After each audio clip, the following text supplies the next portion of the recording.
Welcome to the Lone Ranger Radio Show. You got Bruce Woodburn CrossCountry Mortgage, the Lone Ranger. Thanks so much for tuning in on this gloomy Sunday. Stay dry, stay cool, and stay with me. We got a lot to talk about. Whether you're looking to buy a home, sell a home, refinance a home, it really doesn't matter. This show will bring value to your life. At least I hope so.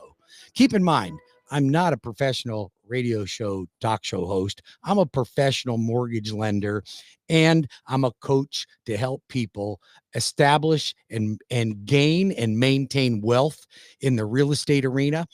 And if you want to know really what I'm all about and you want to meet with me in person, you can join me in a class that I'm teaching in Winter Park, Florida at the Yale House on Lee Road on January 22nd. So this week at 6:30 p.m. You must register at webringyouhome.com. It's $25 a head to get in and $30 per couple. Why? Because I'm going to feed you and I'm going to have drinks available, but don't come for that. Please come if you want to learn how to invest in real estate the way the pros do it. I'm going to teach you everything I screwed up on. I'm going to teach you every trick that I have that I've had success with. I'm going to show you how to buy property, sell property, pick the right tenants, be a good landlord, maximize your profits, retire with wealth. I mean, I can show you, if you know anybody in your 20s or 30s, you get them into this program as fast as you can, because my kids were required to do it. And my 26-year-old son bought his first home at 23 years old. He's already got $180,000 in equity in this property. Now, listen, he only put 3% down. He did a first-time home buyer program. How many 26-year-olds do you know that have $180,000? Not a lot. Not a lot, and neither would mine if it wasn't for him buying real estate. Now, the goal is to have at least 5 properties by the time you retire, all of them paid for free and clear, generating $25,000 to $35,000 a month in income. Now, if $25,000 to $35,000 a month in income is okay for you, then let me show you how to do it. Now, this is not a get-rich-quick program. I'm going to tell you that right now. It's not get-rich-quick. I'm not teaching you how to flip homes and do it that way. I'm teaching you how to buy and hold, have them all paid off. So then you can not only retire with a lot of money, a lot of income coming in, but your children can inherit these, and you can show them how to create generational wealth. See, I created this so that Michelle and I would have plenty of money to retire on, since I don't have a pension, and the only money I got coming in would be Social Security for me. My wife's 10 years younger than me, so it'll take a while before she gets it. So Social Security for me it's not even going to pay my gas in my boat. So how am I going to live? I had to have sustainable income. Let me show you how to do that. Listen, this class is not a trick. It's not a sales pitch. You're not going to get a sales pitch from me. None. You're going to get tactical tools to be able to get you from point A to point B and establish wealth in real estate. So go to webringyouhome.com, webringyouhome.com events page, and register now for the Leapfrog Wealth Building Program. So let's get into the elephant in the room. What is keeping the majority of people that would like to buy a home from buying a home today? All right. We know what it is. It's interest rates. Interest rates have gotten nothing but worse since the Fed did the first Fed cut back in September 18th. They cut by 0.5 point, then November, they cut another 1/4 point, and then December, another 1/4 point. So we've had a total of a full point reduction in prime rate, and interest rates are about 1 point to 1.25 points worse than they were before the Fed cut the Fed rate. Why the heck does that happen? How could that happen? I can tell you how it can happen. So pay attention, because you can now share this with your friends. You will be smarter for it. You have to understand, by the way, before I explain it, I want you to write my phone number down. So get your phone out and plug my phone number in there. You might not need me today, but you might have a friend or family member that needs me in the future, and I want you to remember how to reach me. Tampa Bay area, 813-213 813-213-4009. That's 813-213-4009. Orlando area, all the way up to Jacksonville. As a matter of fact, you could anywhere in the world, this phone number will work. 407-706-3313. That's 407-706-3313. The website is webringyouhome.com. Write that down. Save it. webringyouhome.com. Save me, the Lone Ranger. I'm not the Lone Ranger. That's a banded cowboy.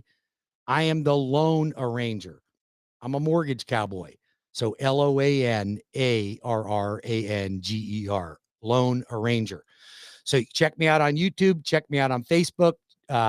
You can friend me on Facebook, but please subscribe to my YouTube channel, please. It helps me increase me in the rankings. That would be very kind of you to do that. Bruce Woodburn, the Lone Arranger, and you can go to my YouTube channel. You can hear this show on Spotify or iHeartRadio, or you can watch it on my YouTube channel. Either way. All right. So now I'm going to explain to you why interest rates get worse oftentimes when the Fed drops the Fed rate. So first of all, mortgages are not tied to the Fed rate. Not whatsoever. They're tied to the 10 and the 30-year Treasury bond. So their bond market dictates what interest rates are, not the Federal Reserve. So why does the Fed ever decide to either cut rates or increase interest rates? The reason for that is they would cut rates to stimulate the economy. They would increase interest rates to slow the economy down. Because inflation, okay? So slowing it down.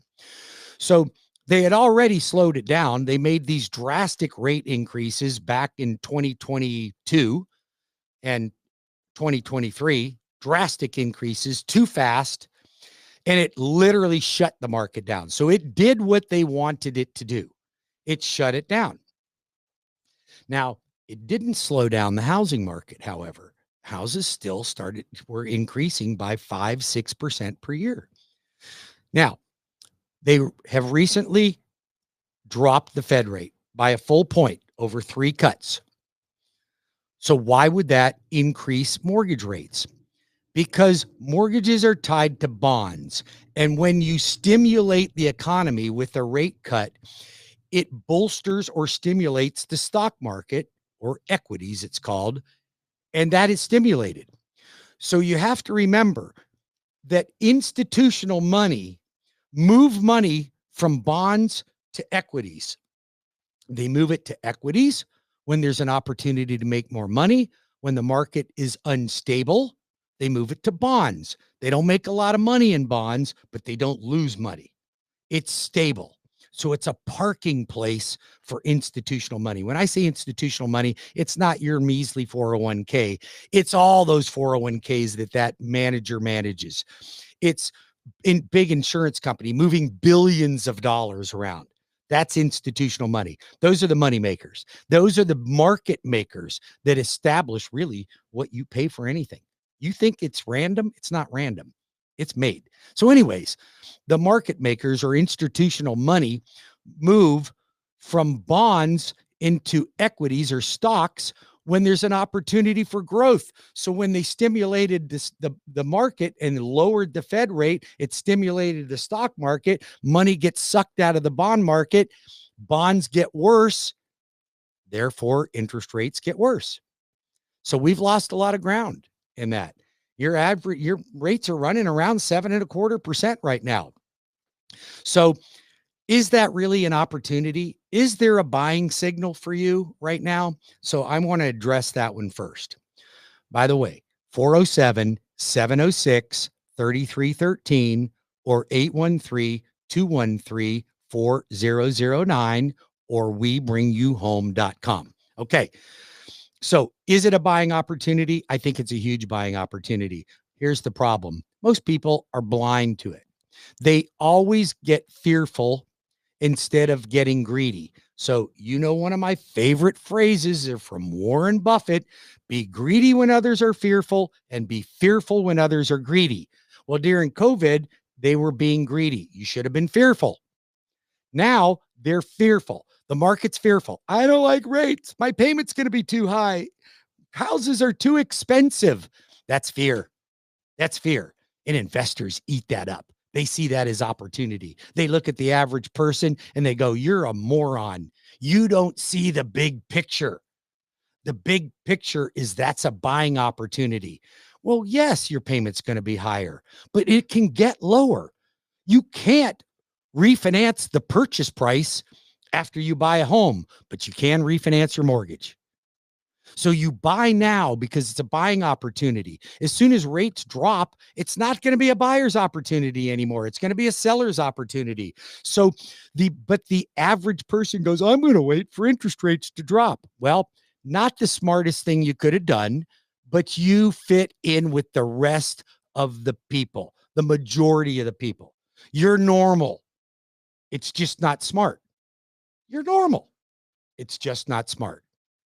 The smart people are the ones buying right now. Why do you think these big hedge funds that have these iBuyer companies like Open Door and all them, why do you think they're buying properties like crazy right now? Because it's a buying opportunity. They're smart. They know they can buy properties and get a discount right now. You can get seller paid closing costs. You can get repairs. You can get all kinds of things. But the average person goes, oh my God, I don't want to pay a 7.5% interest rate. My payment's too high, even though I qualify for it. Buy the house now, refinance it later. Because when rates drop to 5.5%, that house is going to go up by 15%. Historically, it's going to happen. It's going to happen. So buy now. That's your buying opportunity. Quit being fearful. Quit being chicken and not diving into the market. You'd be better off to get into the market than to rent right now for sure. For sure. Okay. So that's the buying signal. So now you know why rates go up when the Fed cuts the Fed rate. And now you know that it's a buying opportunity. Now, if you go to my class, I'm going to teach you how to buy the way the pros do, the way I do. And I bought a lot of properties. I own a lot of properties, not as many as I once did, but I own a lot of properties. I'll share my mistakes. One of my biggest mistakes I made was back during the recession or post-recession when housing prices literally dropped like a rock. When should I have bought properties? Then. When didn't I buy properties? Then. Now, do you think if you bought properties in 2009, 10, 11, 12, 13, 14, and 15, that you would have made a bunch of money on on the market? You bet. But you know what? Guess what? That's when people were fearful too. That's why the investors made all the money. The average person was fearful because we were in a recession. Same thing happening right now, friend. Same thing happening right now. The second biggest mistake I made was just before COVID in 2018, I sold 5 properties. I had made profit. So I thought, you know what? I'll scrape some profits off and take my profits. Well, guess what happened after 18? 19 happened, COVID, and houses went up over the next 3 years, 25%. Don't make those same mistakes. I've made them. Let me show you how not to make them. 407-706-3313. That's 407-706-3313. 813-213-4009 for my Tampa Bay friends. That's 813-213-4009. Or go to webringyouhome.com. That's webringyouhome.com. And it's not a U, it's a YOU. So listen, I got to take a 5-minute break. When I come back, I'm going to talk about some really amazing programs and some changes that have happened that are positive in our industry that will help the first-time home buyer, will help the move-up buyer. So don't go anywhere. If you're a real estate agent, you can invite your clients to my class. If you want, you call me, text me. I'll get you hooked up with that. But every buyer's agent that got buyers sitting on the fence should pay to have your clients attend my class. I'll be back in 5 minutes with more of the Loan Arranger radio show, CrossCountry Mortgage. Bruce Woodburn. Don't go anywhere.